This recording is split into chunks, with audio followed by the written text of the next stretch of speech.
guest today is Mike Shindruk. We're going to be talking about some of the things he's been doing in life, and it's a very special ministry that we're going to be talking about right now. We'll get right into it.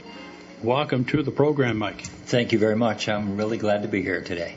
Now, for a little introductory, we're talking about something that's going to be happening on Saturday, April 18th at 7 p.m. at H.W. Angus Chapel. And you know where that is, on King Street in New Glasgow.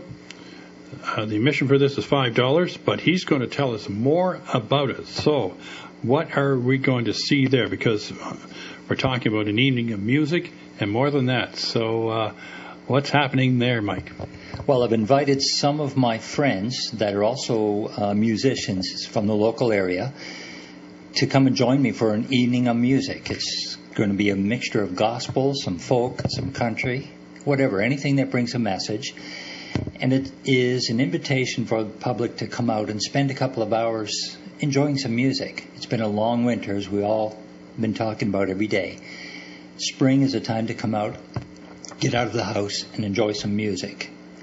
The reason for the concert actually is to try and raise some funds to help defray some of the costs of a book that I have being published right now that will be available in Pictou County in about 6 or 8 weeks. And tell us about the book. The book title is actually called Frog Legs and Photographs.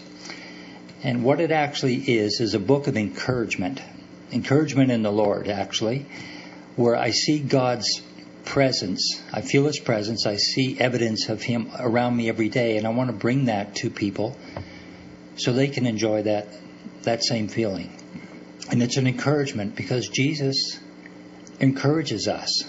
You know, we've been tramped on as a human society, and this is a way of lifting people up. And every single writing that's in the book are inspired by conversations, encounters, experiences that I've had. So everything in there is absolutely true. So how did this all come about? Well, 3.5 or 4 years ago, as Master's Hand Ministry, I'm part of the leadership there, and I'm the worship leader. And for those of you who don't know what a worship leader is, I play guitar and sing, and I lead the music. I'm a musician from the local area.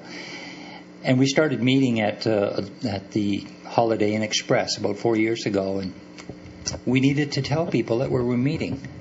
So I started writing into the New Glasgow News once a week to let people know that we were meeting and inviting them out. And after a while, the messages started coming, listen, this is how God affected me this week. This is something He did in my life.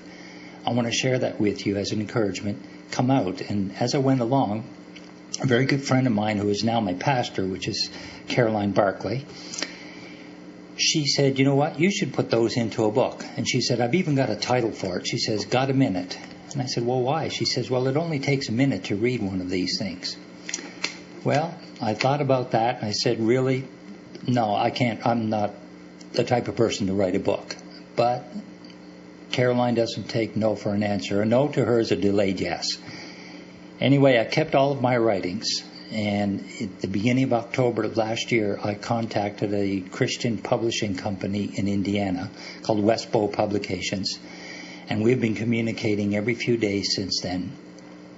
And my manuscript is now in their hands, going through the final stages for a book to be available here in Pictou County. And the name of the book is going to be called Frog Legs and Photographs. Isn't that wonderful? And you have some marvelous musicians with you. I see Ray Stewart and Yes. Jason Bressett, Nikki Vino, Natalie and Todd McDonald, John and Roxanne Spicer, and the Master's Hand Singers. Now, how did you incorporate all that music into this event? Well, I just asked, and they said we'd love to come aboard. Like Ray Stewart. Ray and his wife Frances are actually godparents of my wife and my daughter. I work with Jason Bressett, and I work with Nikki Vino, and I work with Roxanne Spicer and her husband John. They've been coming to our assembly, to our group, for about 1.5 years, and they also lead worship once a month.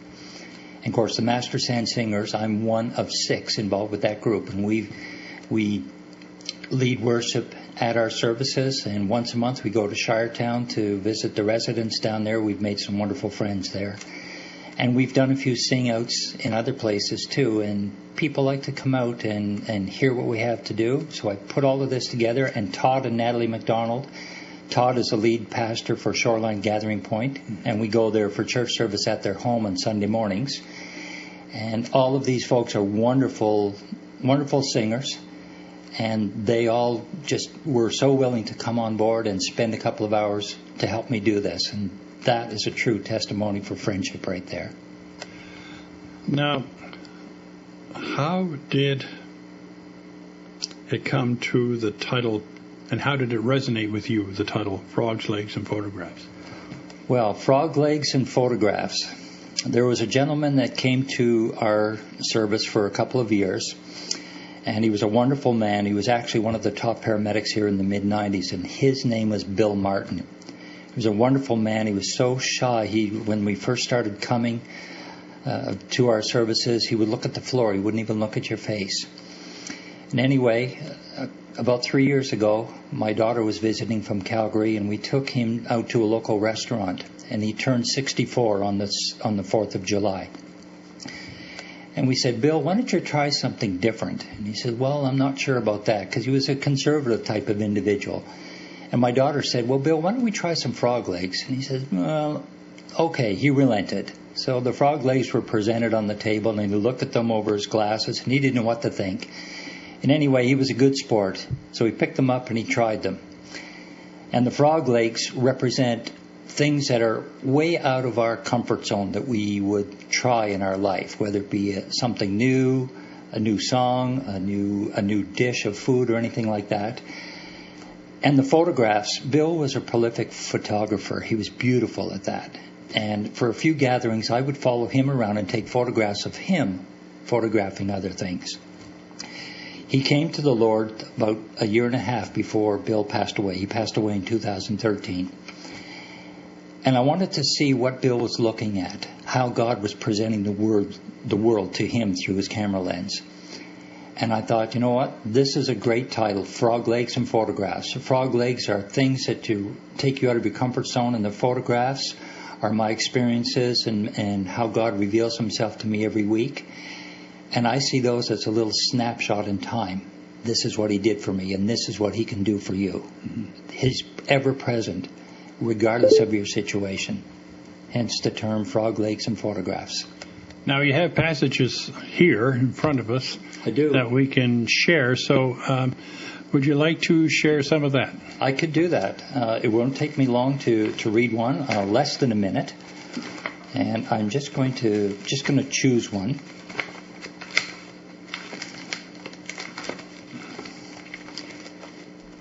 This one is called Have You Seen Me Today? And this writing actually will appear in my book. Mm-hmm. Each week we hear how God is in our midst, how he's always here or there. How are we supposed to recognize him? Where is he in our situations that take us to the brink? Is he aware that mankind is constantly at war with each other? These are tough questions, and sometimes there seems to be no clear answers. I want to assure you that he is here. We may not recognize him in the physical sense, as only Jesus has ever seen his face. If we take time, we will see evidence of his presence. He can be seen in the crocus pushing up through the soil, the buds on the trees soon becoming leaves, the return of robins fat with eggs. Even the sun seems to be new as it warms the fresh spring air. He's in the random act of kindness just when you needed it, and is the sympathetic ear of someone when you feel spiritually drained. He's the person out of nowhere who helps you without expectation of reward. He's the voice of reason and love when you cry out to him. He's a co-worker who quietly listens to your concerns in a hectic arena, and may even be the displaced homeless person outside waiting for your invitation to come and worship, or simply sit and share a coffee away from the cold. Believe in him, that he will make peace some way, somehow in our world. Psalm 138:7 tells us that, though I walk in the midst of trouble, you preserve my life. You stretch out your hand against the anger of my foes. With your right hand you save me. We cannot see what is ahead in our life, but God sees every single day that He has given us. Jesus is in the things we take for granted rather than in the grand things we try to take. He lives in our midst, just as He came quietly and without fanfare, waiting for us to come and find Him. Take time to look around. You may just be looking into His face without even knowing it. Amazing. Now, we're on the midst of Easter. Yes. And so it's coming up on April 5th this year. How does that resonate with Easter for you? This writing, you mean, or the whole book? The whole thing. The whole thing? Mm-hmm. When Easter or Christmas comes around, people tend to go to church more often, right? They may not go all year, but they seem to go on those dates. But especially Easter, that's where the real miracle was, where He was crucified, He died, and He rose again. And it's a time for us to step back, slow our pace down, and just realize just how important we are to Him, that He came back. He loved us so much, He went and died for us. He could have came off the cross, He could have stopped everything, but He didn't. He knew what He had to do, but He was obedient to the Father. That is a sure sign of love for us, and we should recognize that. That's what it really means to me. Now, I notice, Mike, that you have a portion of the donations going to a local need. Have you figured out what that's going to be? I have. I'm going to keep that personal right now. I do have a friend that has a medical situation, and I'm going to pour that into that individual. And that just seems to be the right thing to do. God has blessed me with the ability and some talents to be able to play and sing and speak with people and do some writing. And yes, I do have to pay for a book, okay, but God has rewarded me, and He wants us to pay things forward. And the little bit that I can do to help an individual, that's exactly what, I should be doing. Are you looking forward to a good response to this, or have you anticipated it already? To the book? And to the event. And to the event, I have. I'm looking forward to this. We have posters coming out this week. I've told so many people. Even at my age, I'm 58. My wife set me up with a Facebook account last week, which I thought I would never do. And the response has been fantastic. So many people have been asking about a book and coming to the concert. I have over 70 books pre-sold that people are just in line for, which that really is pleasing to me, because I must have something to say, or people they want something to read. To be an encouragement like that is a great thing, and to have some of my friends come along and help me is a very humbling thing. I am totally humbled that somebody would come along and help me. And we're looking forward to it. We're looking for a great turnout. And the people at H.W. Angus Chapel, they have been so gracious and so giving to us. When I went in and asked if I could do this concert, they said, look, that's absolutely not a problem. We'd love to have you. And that's actually where the book signing and release is going to take place once I get the book here, too. So I can't say enough good things about the people that welcome us in that chapel every week. It's been wonderful having you on the program, Mike. Thanks so much. I appreciate it. Thank you so much for the opportunity today. Now we're going to go through a rundown here just to let people know that there's going to be a chance for music, an evening of music, on Saturday, April 18th at 7 p.m. at H.W. Angus Chapel on King Street in New Glasgow. The admission is $5. If you need any more information, you can contact Mike at MikeShintrud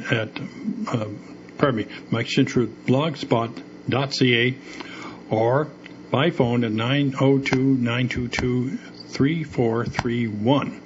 His email address is MikeShintrud@gmail.com, and this is an opportunity to share in some of the presentation of music and his first book, Frogs, Legs, and Photographs. I hope you've enjoyed this program.